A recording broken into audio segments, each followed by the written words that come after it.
Morning, everybody. So we're very excited about what's been happening over the last couple days. Of course, you're all familiar with the Energy Security Summit that the Vice President is hosting with leaders from Central America and the Caribbean. We also have a lot of representatives from the private sector that are very interested and active in the region. But what we've been doing over the last couple days, and we'll do this evening, maybe I'll frame out a little bit what the agenda is going to be like, and then talk about maybe what it means. And so we this is the second such summit that the Vice President is hosting. The first one was in January of last year here in Washington with the leaders from the Caribbean and the private sector. But after the President traveled to the Summit of the Americas in Jamaica, he announced the development of two task forces, one for Central America and one for the Caribbean, that would include members of the government and other sectors to really think about what the United States, the countries in the region, and others could really work to promote energy security in both Central America and the Caribbean. And so after the President's April trip to Jamaica, our special envoy for the Department of State for Energy Issues, Amos Hochstein, co-chaired a series of meetings with his colleagues in Central America and the Caribbean. And today is, I think, the fruition of those efforts. Amos is going to present the results of the task force, which will be released this afternoon, to the Vice President and to the leaders that will make recommendations to us and to the leaders of the region going forward. But what we've done as well, obviously energy security is incredibly important, but yesterday we had Assistant Secretary Daniel Glazer from the Department of Treasury hosted a meeting on correspondent banking with leaders from the Caribbean. This is obviously an issue that's on everybody's minds. And then immediately after the Security Summit, we have the counselor to the Secretary of State, Christy Kenny, is going to be hosting a meeting with Caribbean leaders on security issues to really look at what more we can be doing together on the security front. And she'll be joined by colleagues from the Department of Defense, Department of Homeland Security, Department of Justice.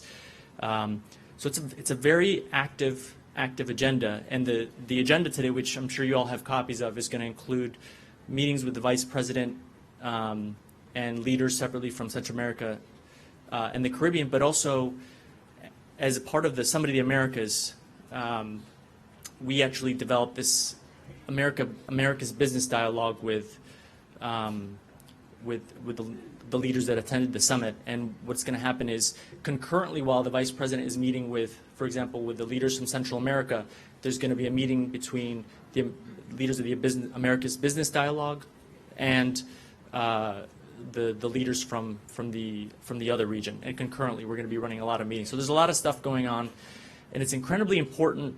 Why?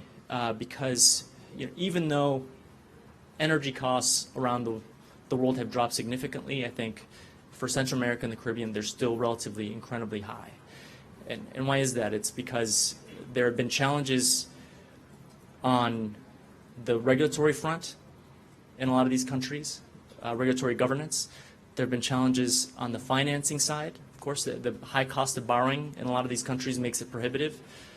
But also, donor coordination is something that I think we can do better. And so what we've been doing over the last couple of years is trying to address those issues.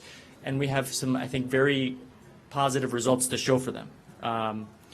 For example, on the regulatory front, over the last 2 years, we've been working with St. Kitts and Nevis and the Nevis Electricity Company to run an open competition tender for the development of the island's geothermal resources. On November 20th, the NEVLEC, which is the acronym for the electricity company, and the winning bidder, Newest Renewable Energy International, signed a 25-year power purchase agreement.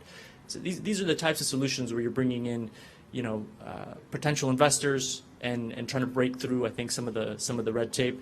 Also, when the Vice President hosted the Energy Security Summit last year here in Washington, at the reception, the Minister of Energy from Jamaica and the founder of New Fortress Capital struck up a conversation and not too long later you had a $200 million investment in Jamaica for natural gas. So we're seeing these sorts of examples. At the very least, we're bringing people together to really talk through the challenges toward investment, but we're also trying to break through, I think, fundamentally what I think impedes that sort of investment that ultimately leads toward a drop in energy costs. And I'll finish with this and then turn it over to my colleague, but you know, the Vice President has said this, the President of the United States has said this, Secretary Kerry last night said it, that if there's one thing that we can actually help the Central America and the Caribbean do, and it's something that has implications for economic prosperity, for security, and for development, it's to reduce energy prices, right? Because what you have is, at the end of the day, you have families that are paying much more than anybody else. And if there's something that we can actually do to advance it, I think it contributes to our broader interests. And so that's the motivation here. And I think the last thing I'll say here is that when it comes to energy solutions for the region, everybody talks about the importance of natural gas. And certainly that's part of the conversation, but I think we're looking at an all-of-the-above approach.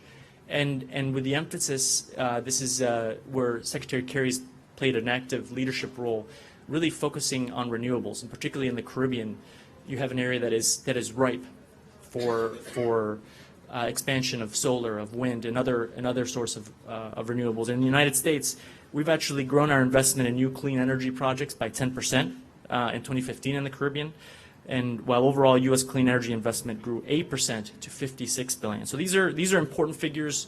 It's concrete progress, and we're looking forward to see what comes out of the meetings today. I look forward to your questions after my colleague speaks. Thank you. Thank you, Deputy Assistant Secretary Juan Gonzalez. I do want to let everybody know that Mr. Gonzalez referenced the remarks by Secretary Kerry yesterday evening at the Council of the Americas reception. Those remarks have been released by the Department of State. They're at state.gov. I also want to mention that the energy report is also live now on our website, and we do have copies of the energy report, and we have also executive summaries in English and in Spanish, and all of our presenters' biographies are also available. Now with that, I do want to introduce Ms. Sarah Ann Lynch. She is the Senior Deputy Assistant Administrator for our U.S. Agency for International Development. Before joining USAID, or the Latin American and Caribbean Bureau, Ms. Lynch was the mission director in Iraq, where she oversaw a complex portfolio focused on governance, democracy, and economic growth. Prior to her assignment in Iraq, Ms. Lynch was a director of the Office of Iraq and Arabian Peninsula Affairs in USAID's Middle East Bureau. A member of the Senior Foreign Service, Ms. Lynch has been with the agency since 1993 and has served overseas in Bangladesh, Peru, Afghanistan, and Iraq. In Washington, she has served in the regional bureaus of the Middle East, Asia, Latin America, and the Caribbean, as well as the Bureau of Democracy, Conflict, and Humanitarian Assistance and the Office of Afghanistan and Pakistan Affairs.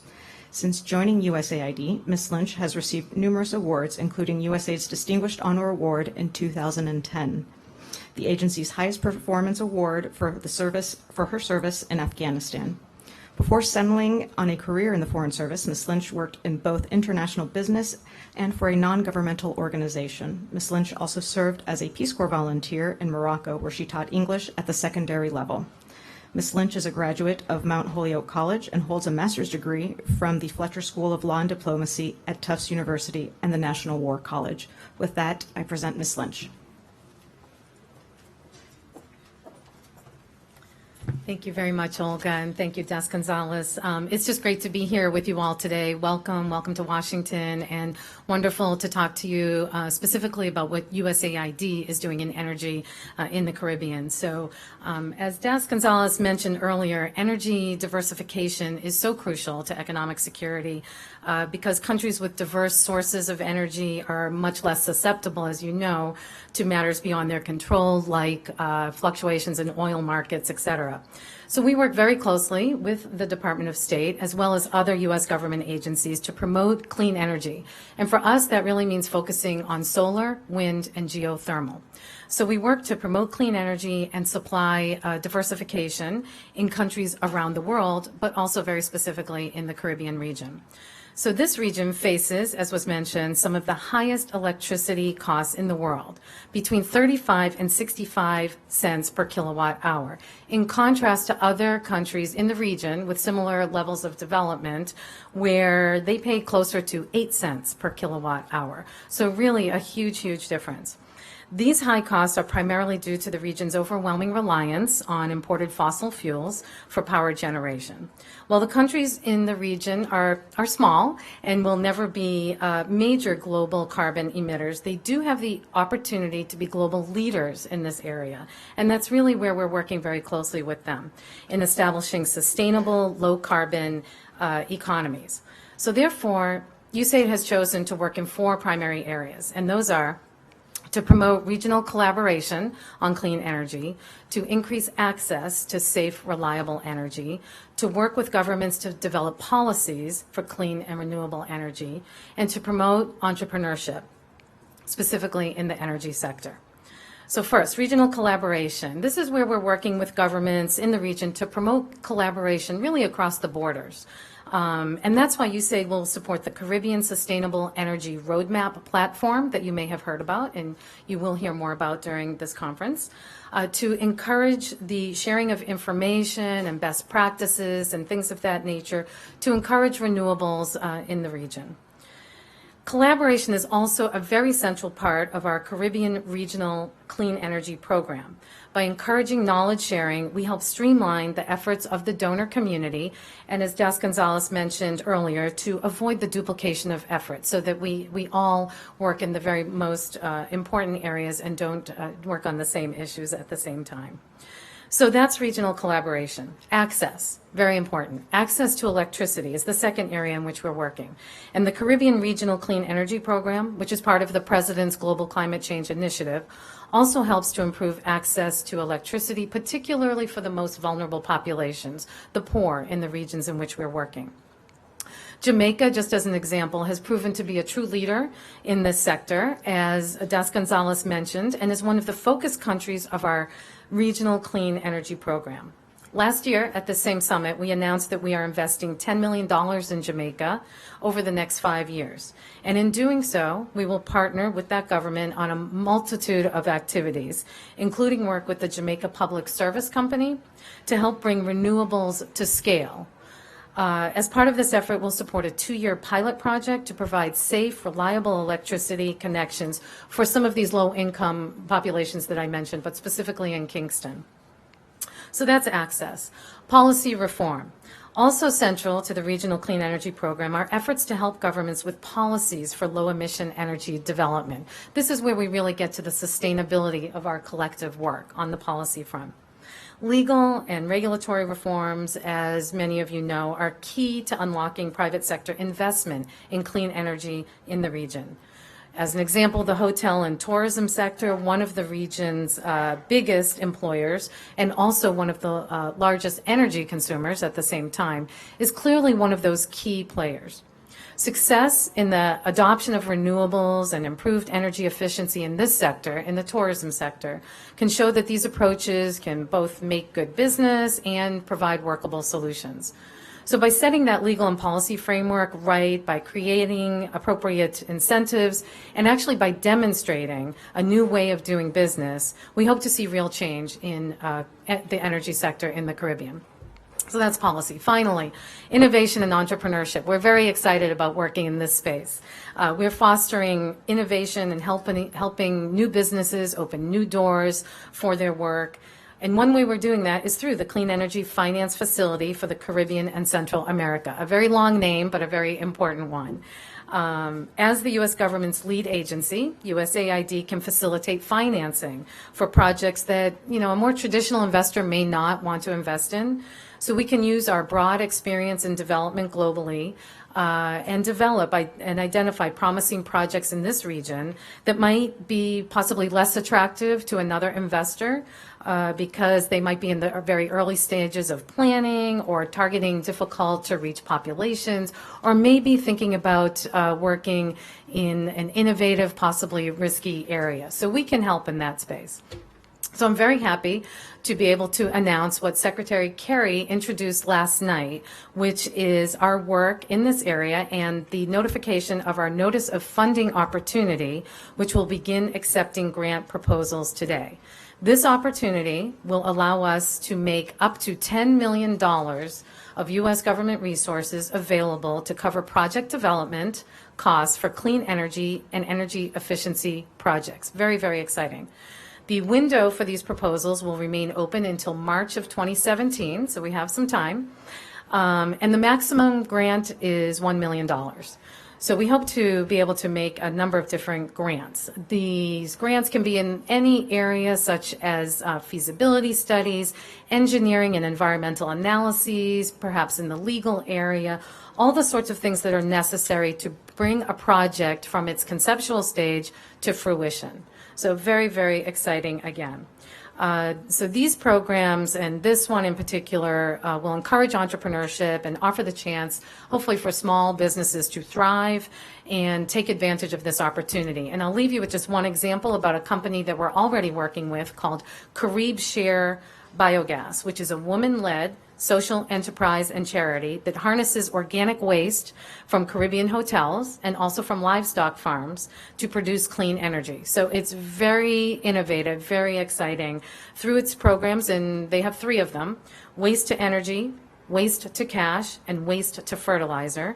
The company is actually helping to produce clean energy, raise incomes for farmers, and supply organic fertilizer. So USAID is really helping the company grow and expand its reach and expertise.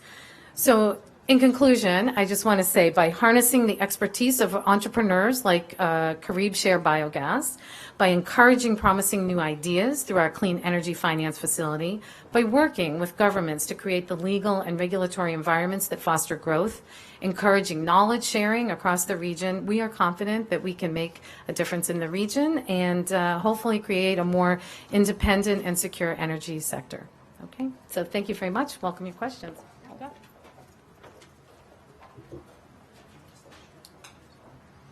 Okay, I have a microphone here that we're going to pass around, and we have about 10 minutes for questions before the start of the next briefing.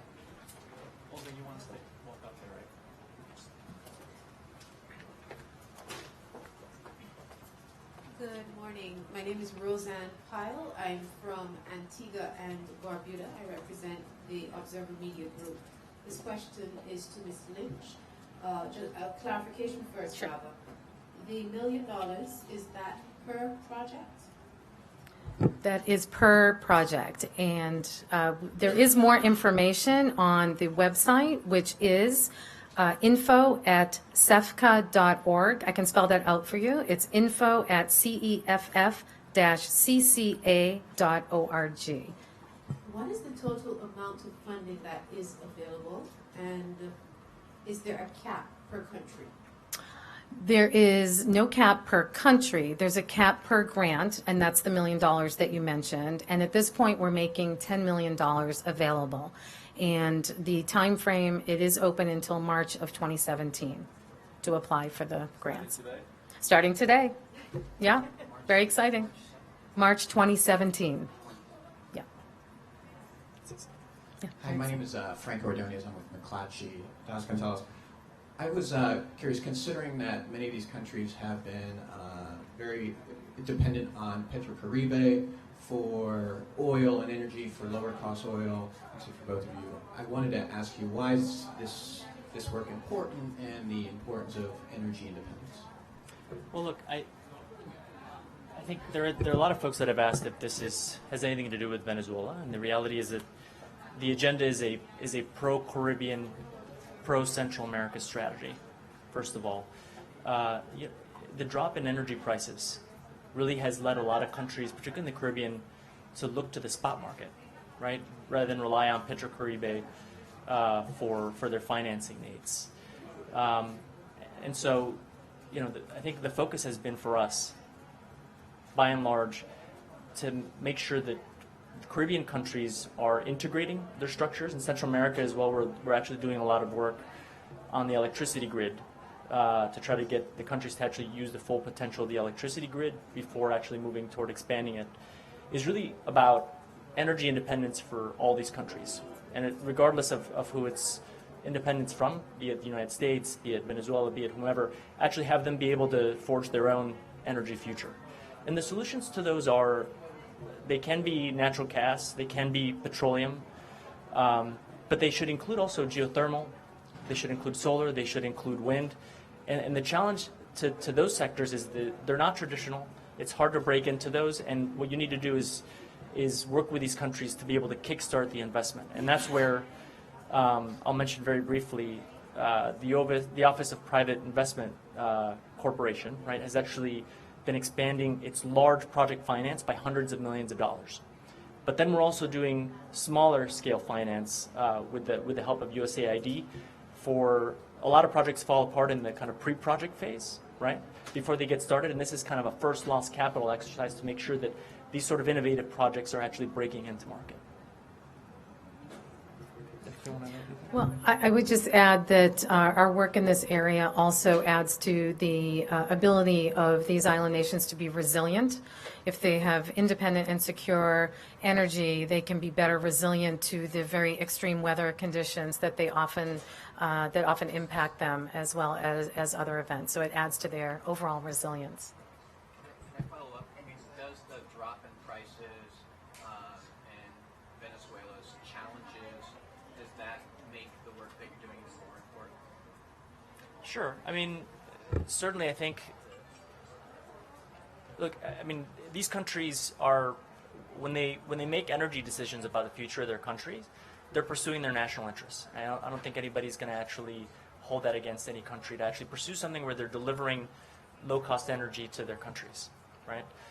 Now they're in a situation where if you look at the way Petrocaribe works, the financing terms allow these countries to actually have some fiscal padding for programs. That padding is no longer there, and so some of these countries are actually running into fiscal problems. They're having troubles actually investing in their infrastructure, investing in their own energy sector. And so I would say even though energy prices are low, right, and they're cheaper, there's still a sense, I think, of urgency on the part of Central America, a part of the Caribbean, about making sure that they're actually making the investments necessary so that they're not actually affected by the highs and lows of kind of energy prices, which has been a traditional effect on the economies of these countries. But more importantly, and I think our main motivation here is that by addressing the region's energy security, we're actually promoting prosperity and just the broader security of the region. And that's a national interest to the United States. And that's been the main focus. Hello, Heiko Garatz with Argus Media. The amounts that the task force report mentions for the energy transformations, I think I saw the number $20 to $30 billion over the next decade. The numbers you quote are in order of magnitude smaller. I'm kind of wondering, do you expect most of the funding to come from the countries themselves through whatever means, or is it mostly international institutions that can step in and help the sort of transformation that you described? So the figure, and I'll let my colleague comment as well, is, so the figure is actually a World Bank estimate about the needs for energy transformation in these countries. And the point that we're making is that is way beyond any one donor to address. And it requires a solution that includes not just governments actually investing money in their own national budgets. It requires international donors to do a better job at coordinating. And we're doing that with the work of the World Bank, the leadership of the Inter-American Development Bank, the Caribbean Development Bank. But it also requires private sector involvement. Which is one of the reasons we've ensured that in this summit and in the previous summit, we had active participation from the private sector to ensure that these are private sector-led solutions to promote energy future. So there's a great synergy here that that if it's something where you see political will to tackle some of these often regulatory challenges that discourage that private sector investment, and with sustained energy from donors, I think what you see is you'll see the examples of, for example, countries like Aruba. Prime Minister Eamon is perhaps one of my favorite prime ministers on the energy front, because he is taking on making hundreds of millions of dollars in investments in the country to promote solar. And they're now at 30% use of renewables in their country, and that's amazing, but it's not easy to do. And he needs to attract private investment. He needs to actually cut red tape, and he needs to do a good job at coordinating with donors, and he's doing it. I would just add to what Das Gonzalez said, that partnership is really where it's at, and it's a core value, I think, of the U.S. government, to work in partnership with all of the organizations that Das Gonzalez mentioned. It's the host governments, it's the donor community, it is the private sector. I don't think there's one single solution to this to this issue, and so we look forward to working in partnership, but also to promoting this issue of innovation and entrepreneurship to get to local solutions and innovative ideas that can also attempt to address the issues.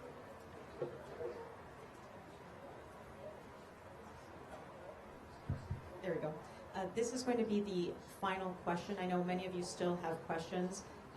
Both will be available for one-on-ones just on the other side of the curtain. We have a nice backdrop, but this will be the last question, and then we'll start the next briefing with Das Melanie Nakagawa.